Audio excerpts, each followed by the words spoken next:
which is our next topic. And that allows people to create, share, or exchange information, ideas, and picture videos in virtual communities and networks. Social media depends on mobile and web-based technologies to create highly interactive platforms through which individuals and communities share, co-create, discuss, and modify user-generated contents.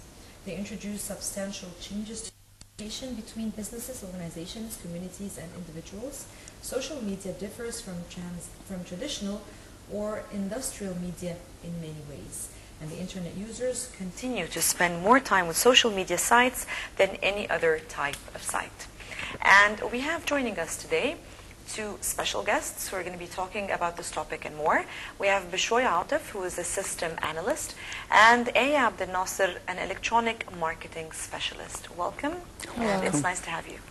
Thank you very much for joining us. So starting with you, Aya, Facebook, social media, this is like, transformation to everyone, to the globe. So it has been an amazing, period where people get connected, and an amazing piece of information also that Facebook today has 1.5 billion, almost 1.5 billion monthly active users, which is like an amazing number. So if you can speak to us a little bit more. Well, even in Egypt, social media is booming after the revolution, and it's mainly you're talking to people. It's like you're having, when it comes to brands or actually people, top influencers, you can have up to 4 million people talking. You're talking to them, they're talking to you back. It's like you're having a lot of people in one room, you're discussing. Social media is so transparent, and people don't understand that yet. They use social media as a channel, but it's not a channel. It's like we are human, socialize. It's like digitalizing the social conversation we have. Like now, if we can virtualize this, we can have it as as socially. So yes, so everything can go also on the social media. Exactly. Right, so it's like a virtual life. Yep. It's amazing. That's just a leap of technology. That's just incredible. Well, Bishoy, let's see now. Social media has so much an enormous effect on public opinion, and we're able to detect it. How do you think, actually, if you can explain to us and to the viewers, how can you detect the effects of social media on the national public opinion? By detecting it, as I said, it's like an open, transparent platform. Where you can see what people are talking at, you can see them discussing topics, you can even analyze and talk. You can even analyze and you can even reply back with an adequate reply. A lot of companies and recently governments are using social media to know what's really happening in the mind, what people are talking about, what they're interested in, what they're angry about, what they want to change, what they likes and dislikes.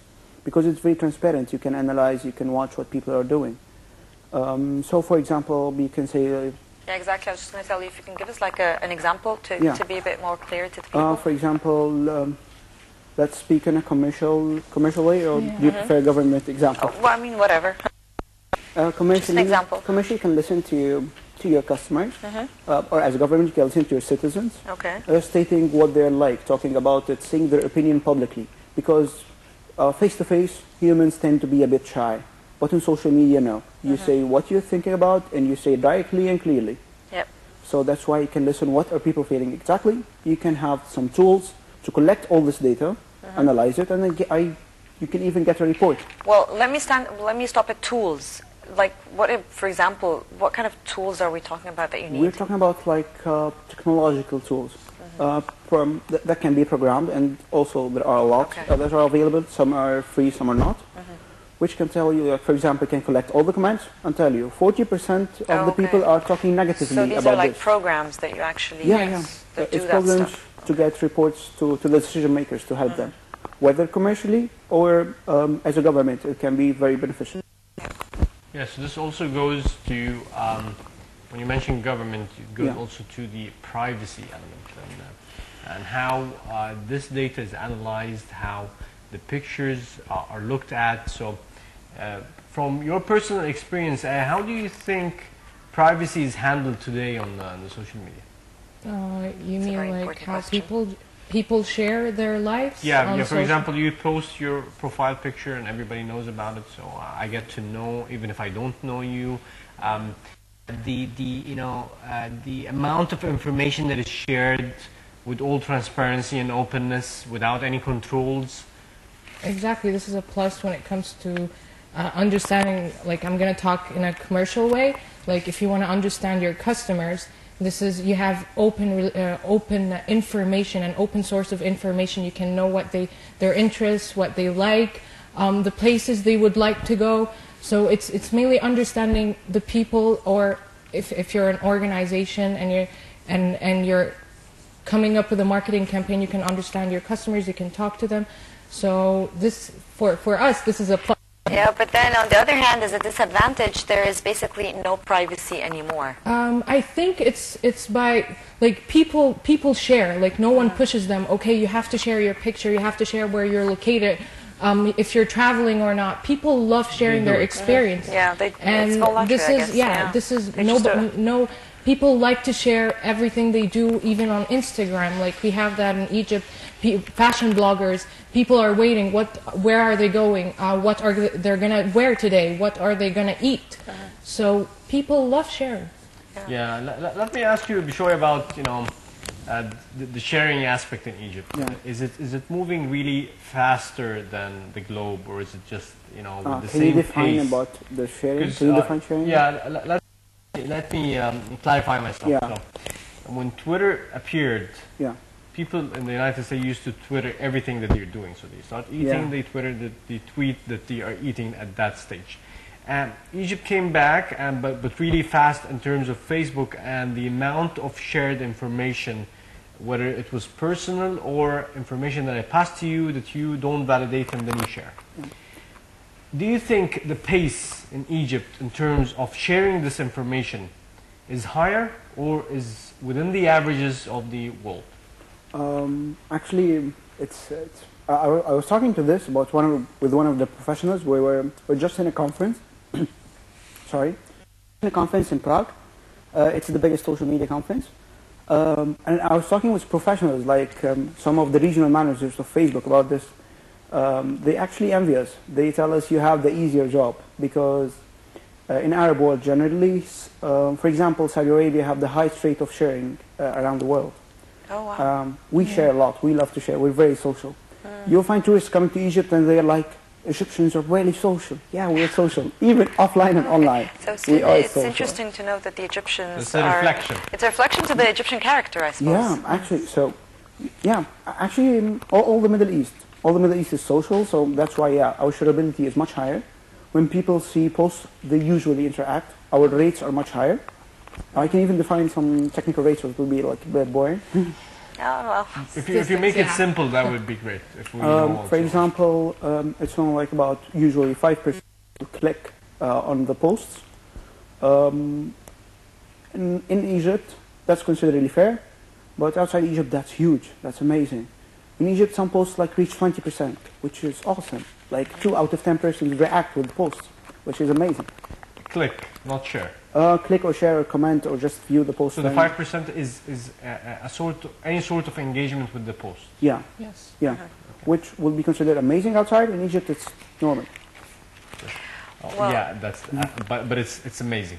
Yeah, it is. This turns to be business. Yeah. Yes. Well, yeah.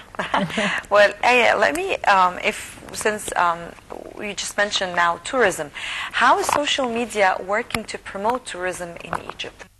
I feel like this is the Is easiest.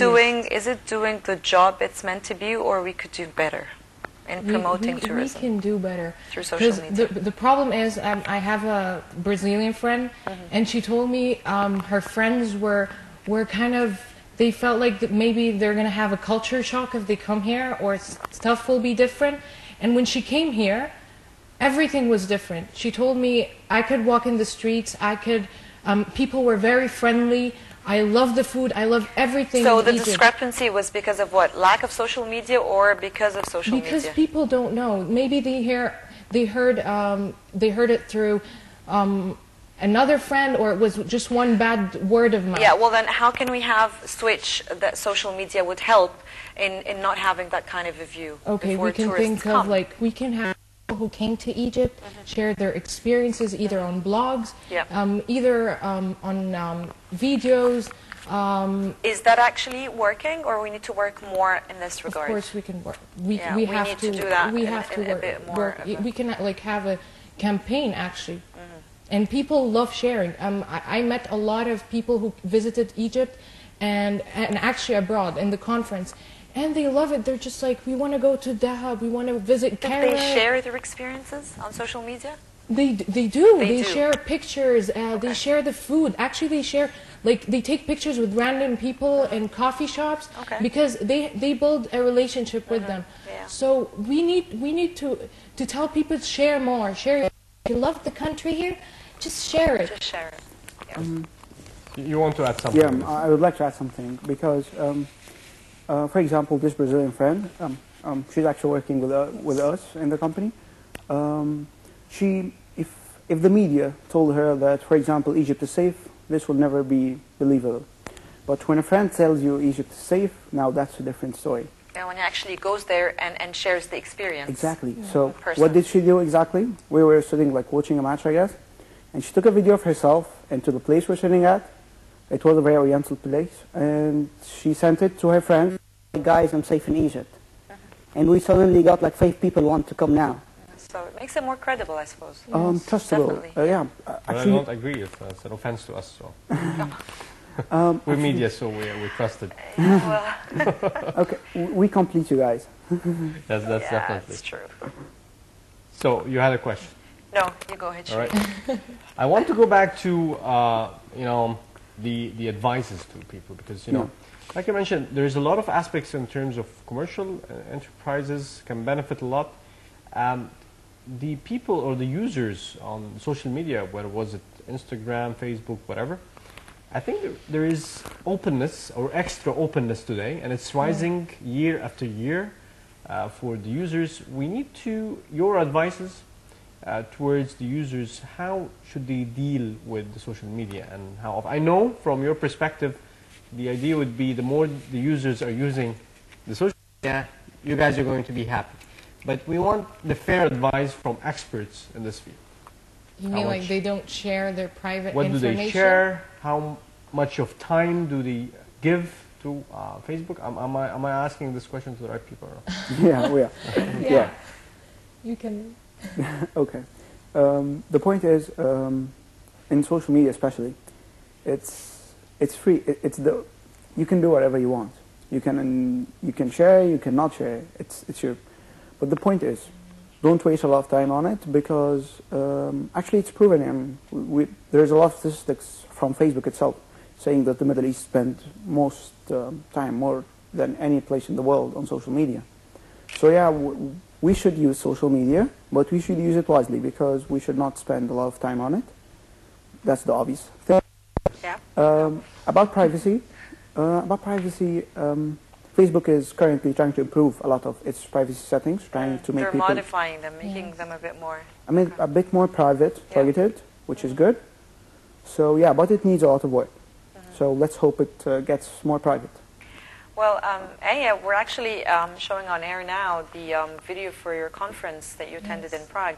Can you tell me, did you guys win any awards or anything? What was happening in this conference? If you can tell us a little bit about that conference in Prague. We got invited and we attended. Okay, what was the conference about? Can you just tell our viewers? It was about social media globally, like how each country would use social media. It's commercial. It's a lot of organizations. And our experience there was awesome because we thought, like, for example, we have a lot of obstacles when it comes to, for example, dealing with clients, and we thought we had only these obstacles in Egypt. But when we talked to experts, they said, no, this is worldwide. We have it in the States, we have the same problem in Nigeria, we have the same problem in the UK. And it was an awesome experience. People shared different case studies. Exchanging stories and experiences. Everything. We had Disney talking about case studies. We had Lego. We had Lamborghini. We had a lot of case studies that talked about how much social media can be used to actually communicate to people. And you can have people actually you can have earned media. You can have people talking about you because they really, really love what you do. It's not about only products. We had top influencers talking about their journey, how people love them, how they have, like, we had Bethany Mota. She has 40 million or 10 million subscribers on YouTube, and she's a top influencer, and she talked about her journey. So she was just sharing her experience about fashion from her room. It started all in her room. So, and now she's just a star. So that was an amazing experience. Also to add about the awards, we received 19 regional awards from the accounts we handle, about being in the top in Egypt, top engagement rate, about the percentage I was telling you about. We were one of the top. Actually, we got the best engagement rate in Egypt's history, 22.6%. And also, like, we didn't start like so bad. We were just fresh grads. So our company started 5 months ago, and 4 out of those months, at least, we got like 4 awards in each. So yeah, it's amazing. We have top posts in Egypt for the last 4 months. It's going fine. And people there, about the experience to add about the conference, it's really amazing to meet a lot of people who are experts about it and talk to them about what we're facing and why we want to face it and how to improve. It was an awesome experience. Yes, that's amazing achievement. Wish you all the best with, this is a very good start. You are set on a launch pad maybe to become one of, the amazing and international agencies. Thank you very much for your expertise and also for your insights. We're joined with Ayab Abdel Nasser, Electronic Marketing Specialist. Thank you for joining us. Thank you. And Bishoy out of Assistant Analyst. I'd like to thank you very much. Thank you. Thank you very much. Let's move now to a short break and returning back with more. Stay with us.